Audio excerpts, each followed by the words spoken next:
नमस्कार साथियों, Ayush competition classes में आप सबका स्वागत है। आज इस वीडियो के माध्यम से हम उत्तराखंड कनिष्ठ सहायक परीक्षा 2022 या उत्तराखंड जो हमारा ये जूनियर असिस्टेंट एग्ज़ाम 2022 है, इसके बारे में हम जो आयोग ने विज्ञप्ति निकाली है उसके बारे में देखने वाले हैं। तो यहाँ पर आप ध्यान रखिएगा कि इस विज्ञप्ति से आयोग ने जो हमारा सिलेबस है और एग्ज़ाम का पैटर्न है वो चेंज कर दिया है। तो पहले जो हमारी परीक्षाएं थी यूके ट्रिपल एससी करा रहा था, अब हमारी परीक्षाएं यूके पीएससी करा रहा है और यूके पीएससी ने इस एग्ज़ाम से हमारा पैटर्न चेंज किया है। पहले पैटर्न था कि हमारे हिंदी से सामान्य हिंदी से 20 क्वेश्चन आया करते थे और अब जो क्वेश्चन आएंगे वो आएंगे 25, यानी हिंदी के प्रश्नों की संख्या यहाँ पर अब हमारी इन परीक्षाओं से बढ़ जाएगी। तो एक पॉइंट तो हो गया कि हिंदी में चेंज हुआ है, दूसरा हिंदी का सिलेबस भी चेंज हुआ है, साहित्य वाला पोर्शन वहाँ से हटाया गया है, ग्रामर के सेक्शन को रखा गया है। तो आप जब अभी इसके विज्ञप्ति है, इस विज्ञप्ति को www.psc.uk.gov.in पर देख सकते हैं या हमारे मोबाइल ऐप आयुष 2.0 में भी इस विज्ञप्ति को आप देख सकते हैं। तो यहाँ ध्यान रखिएगा कि महत्वपूर्ण चेंज क्या हुआ है। सबसे पहले तो हिंदी में प्रश्नों की संख्या बढ़ गई है और थोड़ा सा सिलेबस चेंज हुआ है, साहित्य वाले प्रश्नों को हटा दिया गया है। दूसरा चेंज यहाँ पर आया है उत्तराखंड से संबंधित प्रश्नों में। इससे पहले उत्तराखंड से संबंधित 40 प्रश्न पूछे जाते थे, अब उत्तराखंड के प्रश्नों की संख्या कर दी गई है 27, यानी जो हमारी ये परीक्षा होगी कनिष्ठ सहायक की, इसमें कुल 27 प्रश्न उत्तराखंड से पूछे जाएंगे और इन्हें 4 खंडों में यहाँ पर विभाजित किया गया है। पहला है उत्तराखंड का इतिहास और इस खंड से 6 क्वेश्चन पूछे जाने हैं। उत्तराखंड का भूगोल, इससे 8 प्रश्न पूछे जाएंगे। तीसरा जो हमारा खंड है यह है उत्तराखंड की संस्कृति, जिससे 6 क्वेश्चन पूछे जाने हैं। और चौथा खंड है आर्थिकी और आर्थिकी से यहाँ पर 7 प्रश्न पूछे जाएंगे। तो ध्यान रखिएगा 6 क्वेश्चन हिस्ट्री से हैं और 6 क्वेश्चन संस्कृति से, 8 क्वेश्चन ज्योग्राफी से और 7 क्वेश्चन आर्थिकी से। तो उत्तराखंड से संबंधित अधिकतम जो अब यहाँ पर प्रश्न पूछे जाने हैं उनकी संख्या है 27। ठीक, तो ये हमारा चेंज हो गया, यानी इससे पहले यानी अब टोटल हमारे क्वेश्चन 25 हिंदी के हो गए और 27 क्वेश्चन हमारे यहाँ पर उत्तराखंड से संबंधित, यानी 52 क्वेश्चन। तीसरा यहाँ पर जो महत्वपूर्ण चेंज हुआ है वो हुआ है सामान्य, जो हमारा अध्ययन वाला जो हमारा जीएस या इस तरह का पोर्शन रहता है, वहाँ पर प्रश्नों की संख्या 40 से बढ़ाकर 48 कर दी गई है। और यहाँ पर जो चेंज लाए गए हैं, यहाँ सामान्य विज्ञान से संबंधित प्रश्न इससे पहले नहीं पूछे जाते थे, तो अब सामान्य विज्ञान से संबंधित भी प्रश्न पूछे जाएंगे। कंप्यूटर हालांकि पिछले 1-2 साल पहले सिलेबस में जुड़ चुका है। तो सामान्य विज्ञान और कंप्यूटर से संबंधित कुल प्रश्नों की संख्या यहाँ पर होगी 15 है। तो जो हमारे शेष 48 हैं, इनमें से 15 क्वेश्चन हमारे बनेंगे सामान्य विज्ञान और कंप्यूटर से संबंधित। अगला खंड है, इसमें भारत का इतिहास या स्वतंत्रता आंदोलन भारत का, उससे संबंधित कुल प्रश्नों की संख्या है यहाँ पर 6।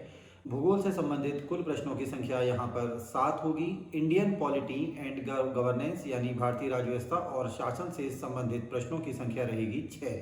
इसके अलावा 2 महत्वपूर्ण खंड यहाँ पर जो प्रश्नों की संख्या निश्चित की गई है, एक है हमारा करंट अफेयर्स यानी समसामयिक घटनाक्रम, उससे 7 प्रश्न पूछे जाने हैं।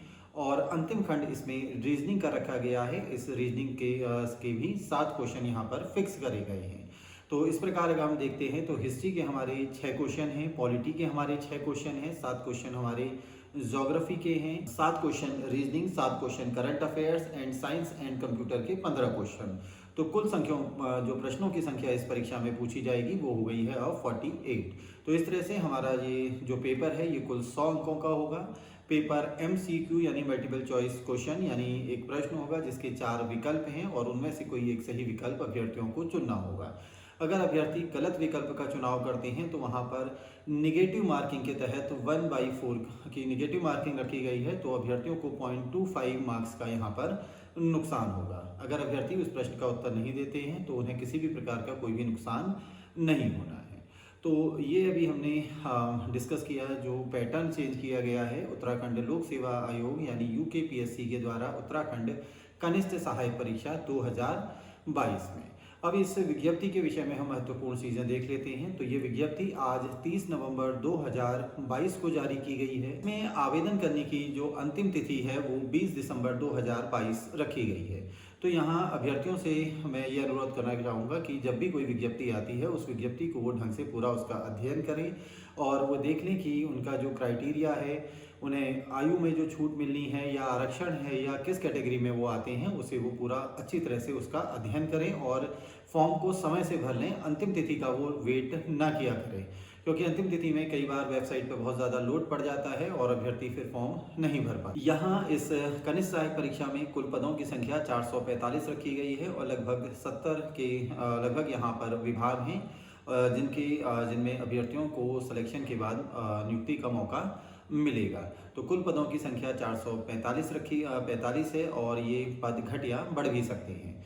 यहाँ पर शैक्षिक योग्यता इंटर रखी गई है और इसके साथ इसमें जो हमारे कुछ इसमें पद हैं, कंप्यूटर की सामान्य जानकारी यहाँ पर कहा गया है। इसके अलावा हिंदी टाइपिंग जिसमें 4000 की डिप्रेशन पर आवर और इंग्लिश टाइपिंग जिसमें 8000 की डिप्रेशन पर आवर का क्राइटेरिया रखा गया है। अधिमानी योग्यता की बात करें तो उसमें भी कंप्यूटर की सामान्य जानकारी अभ्यर्थी को होनी चाहिए और अगर किसी अभ्यर्थी ने प्रादेशिक सेना में 2 साल की जॉब की है या एनसीसी का बी सर्टिफिकेट है तो ये 3 क्राइटेरिया अधिमानी योग्यता में भी रखा गया है। इसके बाद आयु की बात करें तो आयु सीमा न्यूनतम 18 वर्ष रखी गई है और अधिकतम 42 वर्ष। और इसके अलावा जो अभ्यर्थी रिजर्वेशन में आते हैं, आरक्षण का उनको फ़ायदा मिलेगा और वो किस वर्ग में है उसके अनुसार इसमें आवेदन करें। यहाँ पर परीक्षा शुल्क भी रखा गया है, 150 रुपये, 60 रुपये और कुछ अन्य जो हमारी कैटेगरियाँ हैं उनके लिए निःशुल्क रखा गया है। तो अभ्यर्थी इसको नाम मात्र आवेदन में इसको क्या कहते हैं आवेदन कर सकते हैं। जो नाम मात्र का शुल्क है और आवेदन केवल ऑनलाइन माध्यम से होगा। वेबसाइट में पुनः एक बार बता देता हूँ, www.psc.uk.gov.in पर जाके आवेदन केवल ऑनलाइन माध्यम से होना है और जिन अभ्यर्थियों की फ़ीस लगेगी वो भी डेबिट कार्ड, क्रेडिट कार्ड के माध्यम से ही। तो वहाँ फ़ीस के लिए उनके पास एक वैलिड अपना डेबिट कार्ड या क्रेडिट कार्ड होना चाहिए। अभ्यर्थियों के पास अपना एक मोबाइल नंबर और ईमेल आईडी भी होनी चाहिए, क्योंकि आयोग के द्वारा समय समय पर सूचनाएं दी जाती हैं। तो जो आपका रजिस्टर्ड मोबाइल नंबर है या ईमेल नंबर है उस पर सूचनाएं मिलेंगी। तो अभ्यर्थी अपने मोबाइल नंबरों को जल्दी यहाँ पर चेंज ना किया करें। आज के इस मार्गदर्शन सत्र में हमने उत्तराखंड लोक सेवा आयोग यानी यूकेपीएससी के द्वारा जारी उत्तराखंड कनिष्ठ सहायक परीक्षा 2022 की प्रमुख जो हम आवेदन कैसे करें, क्या हमारा शुल्क है और हमारी शैक्षिक योग्यता क्या होनी चाहिए उसके विषय में देखा। और साथ में हमने देखा कि उत्तराखंड लोक सेवा आयोग ने हमारे जो पाठ्यक्रम है या हमारा जो पैटर्न है उसमें क्या महत्वपूर्ण चेंज किए हैं। और प्रतियोगी परीक्षाओं की तैयारी आप घर बैठे भी कर सकते हैं। इसके लिए आप हमारा मोबाइल ऐप आयुष 2.0 डाउनलोड कर सकते हैं, जिसमें आपको विभिन्न परीक्षाओं से संबंधित टेस्ट पेपर उपलब्ध रहेंगे। हमारे सभी वीडियो लेक्चर और PDF नोट्स वहां पर उपलब्ध रहेंगे। इसी के साथ मैं अपना आज का ये मार्गदर्शन सत्र समाप्त करता हूं। धन्यवाद।